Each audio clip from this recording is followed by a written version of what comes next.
हम अवधान चैप्टर की स्टडी कर रहे हैं। अवधान चैप्टर में हमने पिछली कक्षाओं में अवधान के बारे में बहुत कुछ पढ़ा। जो लास्ट कक्षा थी हमारी डिटर्मिनेट्स हमने कंप्लीट किए हैं।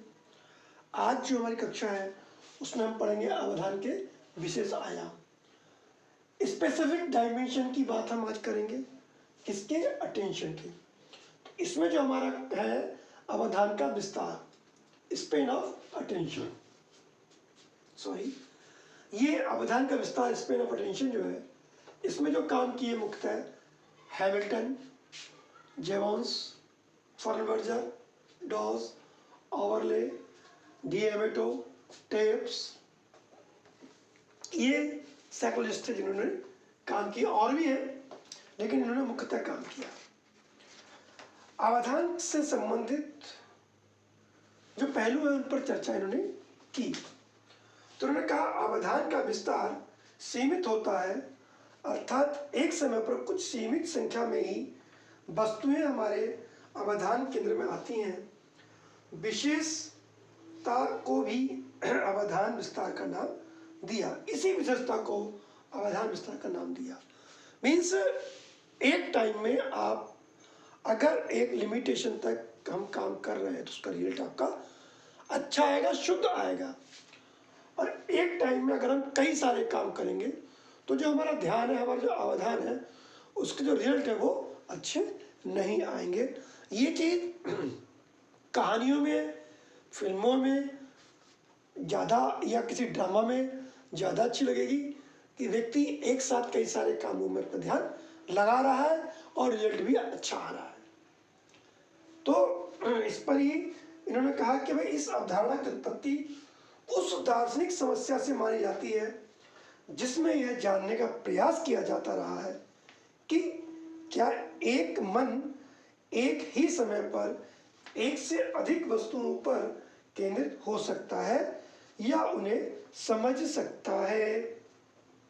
जो मैंने अभी एग्जांपल दिया कि केवल फिल्म और कहानियों में, ड्रामा में ये हो सकता है, लेकिन वास्तविकता में उसकी शुद्धता में कमी आ जाएगी जो व्यक्ति का ध्यान है, अवधान है, उसकी रिजल्ट में। इस पर जो प्रथम प्रायोगिक प्रदर्शन किया वो हैमिल्टन ने किया 1859 में और कहा कि बिखरी हुई कई गोलियों में से एक साथ 6-7 गोलियां ही अवधान केंद्र में आती हैं। ठीक ऐसे अगर मैं एक एग्जांपल दूं, जो कांच की गोलियां होती हैं, कंचे या अंटे कहते हैं, उन्हें जो उनका बेस होता है गड्ढा, वहाँ जब एक चुल्लू में लेकर के डालते हैं तो सारी गोलियां वहाँ नहीं पहुँच पाती, कुछ ही गोली वहाँ तक पहुँचती, बाकी बिखर जाती हैं। इसी तरह से ध्यान की स्थिति होती है कि अगर बहुत सी संख्याएं, बहुत सी बातें उससे कही जाती हैं तो वो कुछ बातों पर ही फोकस कर पाता है, बाकी बातों से उसका ध्यान हट जाता है। इस समस्या पर सर्वप्रथम गंभीरतापूर्वक विचार जीवांश ने 1871 में कहा था, तो इन्होंने भी उसको फोकस किया। इन्होंने कहा कि बिखरी गई वस्तुओं का स्वयं अनुमान लगाकर निष्कर्ष दिया है कि अधिक से अधिक 8 संख्या तक ही अनुमान लगाया जा सकता है। इसके बाद अशुद्धि की संख्या बढ़ जाती है। मीन्स वही है 6, 7, 8 यानी कि बिलो 10। अगर संख्या बढ़ेगी तो अशुद्धता बढ़ेगी, संख्या घटेगी तो शुद्धता बढ़ेगी। यानी कि जो ध्यान की लिमिटेशन है, ध्यान का जो स्थिति है, अवधान का जो विस्तार है, वो कम संख्या अच्छा रिजल्ट, ज़्यादा संख्या खराब रिजल्ट दर्शाता है। इसके सुझाव के तौर पे फर्नबर्गर ने 1921 में कहा कि अवधान विस्तार की गणना मनोभौतिकीय सिद्धांतों के आधार पर की जानी चाहिए। इसके अनुसार विभिन्न संख्या वाले वस्तु समूहों का अनुमान लगाकर यह ज्ञात किया जा सकता है कि किस किस अंक समूह का न्यूनतम 50% वार शुद्ध अनुमान लगाया गया है। यही संबंधित व्यक्ति का मध्यांक विस्तार यानी मीडियन स्पेन होगा। इस कार्य में जो हम यूज करते हैं एपरेटस, वो है मेमोरी ड्रम और टेस्टेस्कोप। इसका उपयोग करके जो विश्वसनीयता के परिणाम हम प्राप्त कर सकते हैं, यानी कि उससे रिजल्ट जो प्राप्त होगा व्यक्ति के अवधान विस्तार का वो अच्छा होगा। इसी के बाद आप देखिए एक मनोवैज्ञानिक थे डॉस, उन्होंने साथ में काम किया इसी अवधान विस्तार पर। ओवरली थे, उन्होंने 1924 में किया। ग्लेनविल थे, डॉलेनबेक थे, इन्होंने 1929 में इस समस्या पर काम किया। निष्कर्ष निकाला कि एक समय पर 6 से 11 तक की जो संख्या है उन बिंदुओं पर हम सही अनुमान लगा सकते हैं। प्रयोज्यों का अनुमान परिवर्तनशील भी हो सकता है।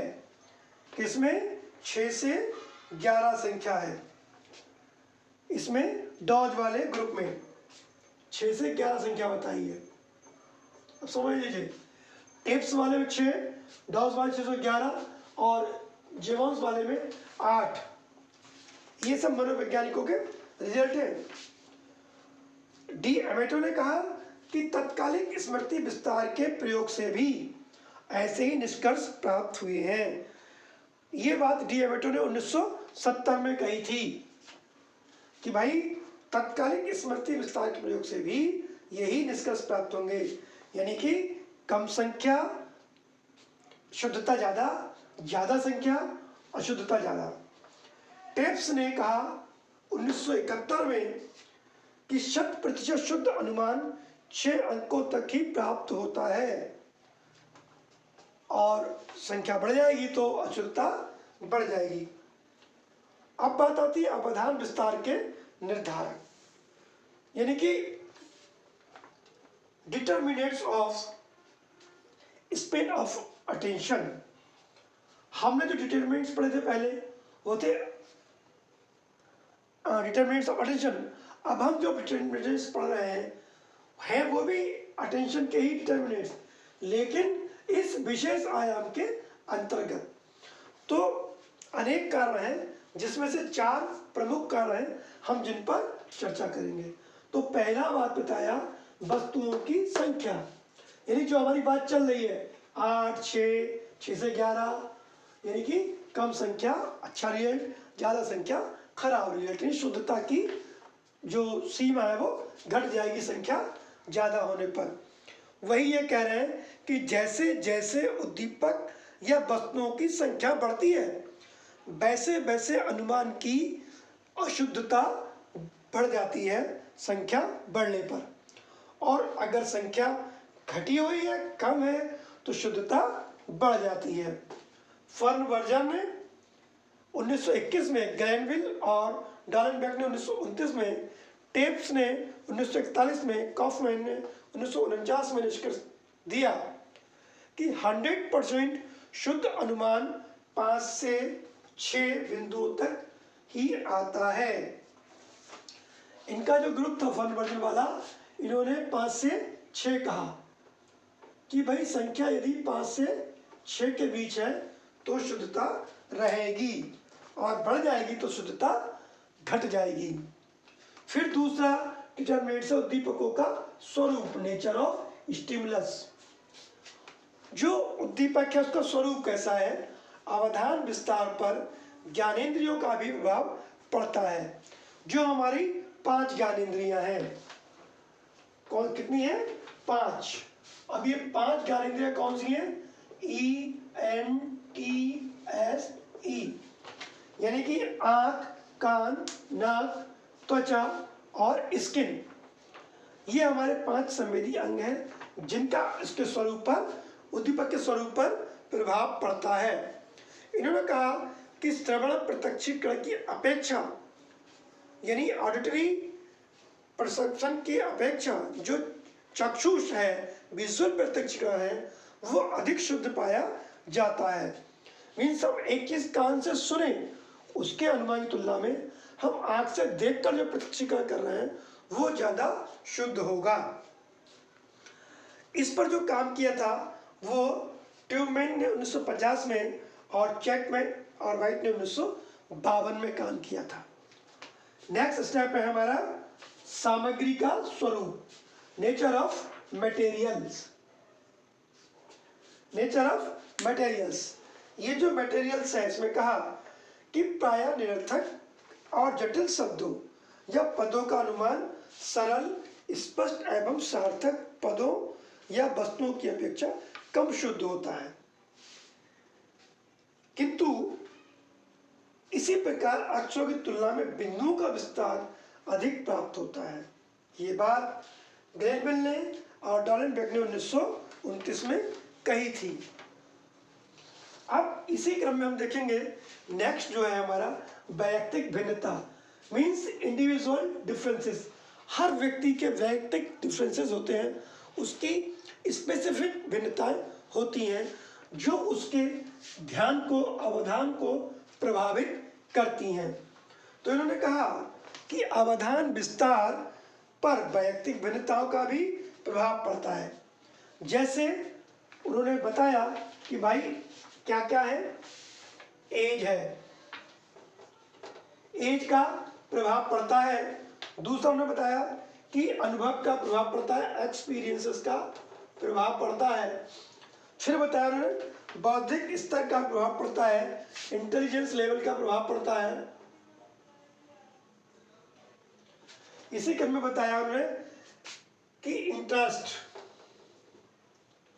मीन्स जो उसकी भिन्नताएं हैं, व्यक्तिगत भिन्नताएं, किसी की एज का, उसके एक्सपीरियंस का, उसके जो इंटरेस्ट लेवल है, उसकी जो उसका इंटेलिजेंस लेवल है, इंटेलिजेंस लेवल है और इंटरेस्ट, इन सब का व्यक्तिगत भिन्नताओं पर प्रभाव पड़ता है। अवधान विस्तार को ये सारे फैक्टर प्रभावित करते हैं। इसके अतिरिक्त जो सबसे इंपॉर्टेंट है वो है व्यक्ति की मनोदशा, यानी कि मूड। व्यक्ति का मूड कैसा है, ये जो फैक्टर्स हैं, age, experience, intelligence level, interest और मूड, इन सब का प्रभाव अवधान विस्तार की शुद्धता को प्रभावित करता है। ये जो अवधान का विस्तार है, यानी कि स्पेन ऑफ अटेंशन, अगर ये सब अच्छा है, पॉजिटिव है, तो जान लीजिए उसकी शुद्धता होगी। किसकी? जो आप अनुमान लगा रहे हैं, जो भी काम आप कर रहे हैं उसमें शुद्धता होगी। और अगर इनमें डाउनफॉल है तो अवधान विस्तार गिर जाएगा। मतलब ये फैक्टर्स पॉजिटिव है तो अवधान का विस्तार बढ़ेगा, और ये फैक्टर नेगेटिव है तो अवधान का विस्तार घटेगा। ये हमारी आज की क्लास थी। नेक्स्ट टाइम में नेक्स्ट टॉपिक लेंगे।